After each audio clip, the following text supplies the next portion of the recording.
Hi guys! Welcome to my YouTube channel po. New day, new video po tayo ngayon na pag-usapan po natin tungkol po sa SSS pension for the month of April 2026 po. Ayan, ang normal crediting po natin ay April 1. Ayan po, sa ating mga first batch po dyan, ang normal crediting po natin ay April 1. Pero may mga bangko po tayo na maaga pong nagre-release ng inyong SSS pension. Ngayong araw na po iyan guys, okay? March 31, 2026 po. Abang-abang na po kayo sa inyong mga ATM accounts dahil darating na po dyan sa ating mga SSS pensioner po na may online banking po. Hintayin lang po natin ang notification mula sa inyong mga bangko na dumating na po ang inyong pension para sa April 2026 po sa ating first batch po. Hanggang mamayang hapon or ating gabi po, i-check nyo na po yan.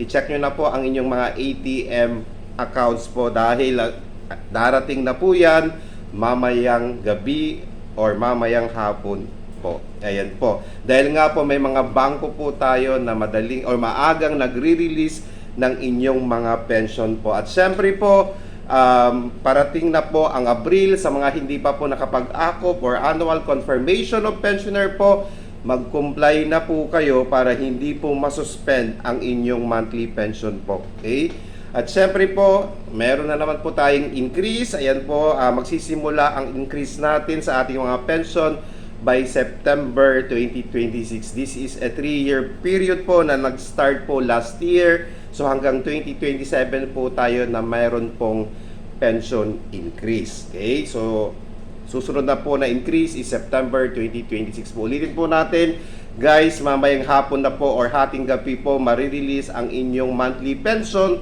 or ang ating SSS monthly pension dahil nga po may mga bangko po tayo na maaga na nag-release ng inyong pension. Sana po nakatulong po ako. Please do not forget to subscribe, like, and share para po lagi po kayong updated sa ating mga videos. Maraming salamat po and stay safe.